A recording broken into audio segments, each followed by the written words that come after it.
Hi guys, welcome to this video on the Cato Management Application Introductory Series. Today we're going to talk about the security menu. Let's get started.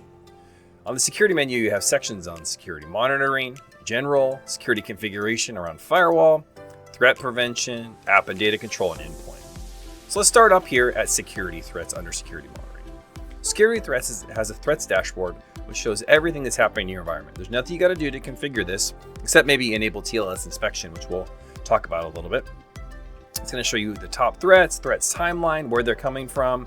You can click in and get detail on events of these if you want to add it to a filter or view events. You can go in by users if you want, or domains. Lots of great information here.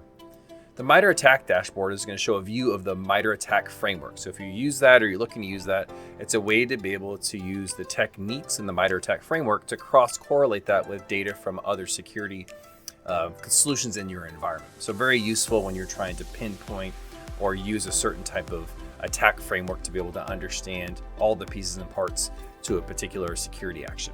Okay, so cloud apps. Cloud apps are going to show when you're connecting to applications and those users and those risk breakdowns. We have an entire catalog, which I've talked about in other videos, of looking up where those connections are, high risk apps that are being connected to. It really helps protect you and look at the applications that your users are connecting to. Cloud activities are going to show sign-on information and configuration information, downloading and uploading, and activities associated with connecting to cloud applications. So data protection inline. So this is going to talk about when we're starting to see DLP hit, so credit card issues potentially, something that's happening inline as it moves through the Cato POP. So we've seen that you can set this up, and I'll show this to you. You can set up to look for certain types of data. A common framework that we talk about is credit cards or healthcare information. We can see that when it's happening. Another one is like maybe a non-sanctioned OneDrive or box. You can use the corporate one, but not your personal one, so we can block that information. You can see the information here, right here, what's allowed, what's been blocked, and you can drill into it. The Data Protection API is in the same vein, but it's using Cato's API to be able to secure what's happening in your environment. So we're talking from our API out to Microsoft or out to Google to be able to check and see, like, all right, even if you're not on the Cato infrastructure, we're looking at things like Microsoft Exchange, like I'm showing here. Looks like some suspicious attachments have been sent, or social security numbers and credit cards. So we're able to protect those applications even if we're completely out of line. So very useful to have that in one tool, and you can set that up to be able to use that with your applications that have the Data Protection API enabled. Endpoint protection is Cato's EPP offering, so you can look at the threats that are happening, who those users are. Looks like there's some files and malware here in this environment, so you can dig into that. So this is device specific on those laptops, on those devices, so you can have one place to be able to look for not only network and telemetry data and firewalls and IPS, but also endpoint data. Sandbox reports, fairly new feature. I'm not gonna spend a lot of time here, but it's a way for you to be able to sandbox malware and other malicious types of files. Firewalls.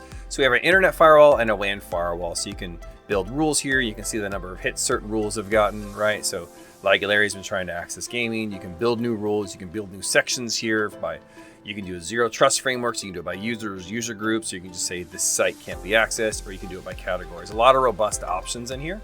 And the WAN firewall is going to be site to site. So you have multiple branches that you're setting up, and you want to be able to block certain applications, or the finance people can only access the finance application. The IT people can access the ERP, whatever it may be. You can set those rules up in here for that site to site traffic configuration.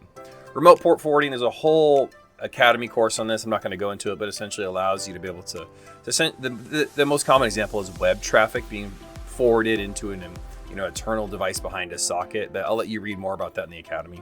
TLS inspection, this is very powerful, something that Cato can do at scale. Really tough to do with traditional legacy devices, so we can turn this on, and then you can start to look for opaque attacks, stuff that's inside those opaque tunnels of TLS. We decrypt that traffic safely, look for the metadata and the fingerprints of an attack, and then re-encrypt it and send it on its way.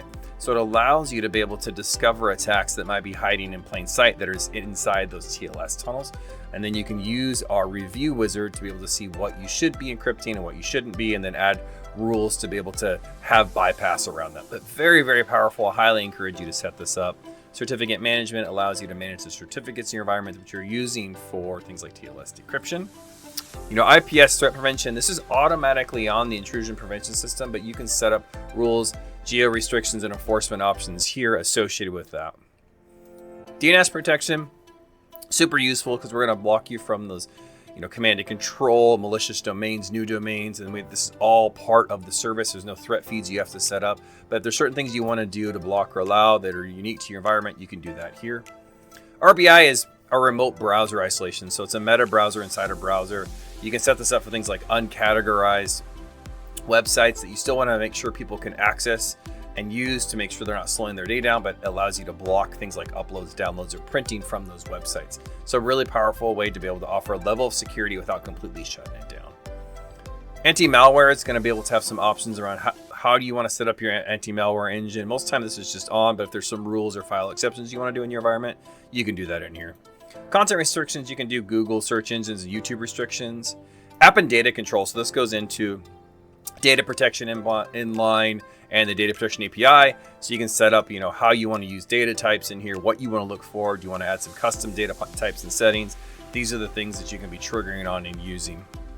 App and data inline is going to allow you to set up your application control policy. So I give that example of OneDrive here. I have a rule here that says you can use my corporate Josh Snow OneDrive corporate file share, but you can't use anything else. So if you try to upload to your personal one by accident and you're in accounting and you accidentally try to upload a payroll Excel spreadsheet there, it's going to block that. So there are ways to be able to mitigate mistakes and follow your security policy by using these type of data inline protection rules, because we can inspect the actual data and the payload using TLS inspection. Very useful. App and data API, this is where I showed you the Microsoft Exchange setup, so you can set up SharePoint, Exchange, Gmail, whatever you have in your environment to be able to speak directly to those individual offerings, those solutions via our API, and then bring that data and metadata into Cato to be able to analyze and understand.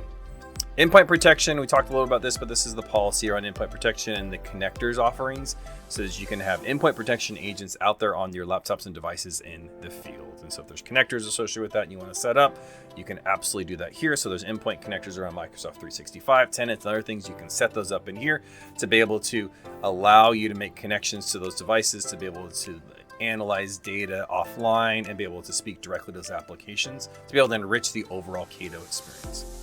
All right, guys, I know we covered a lot there. This is meant to be an overview and introduction, but really what we spent time on today was security monitoring and threats and some of the offerings around data protection, API, around data protection inline and endpoint protection. We talked about firewalls and WAN firewalls. Then we talked about threat prevention options around IPS and DNS. And then we talked a little bit about endpoint connectors and endpoint connection policies.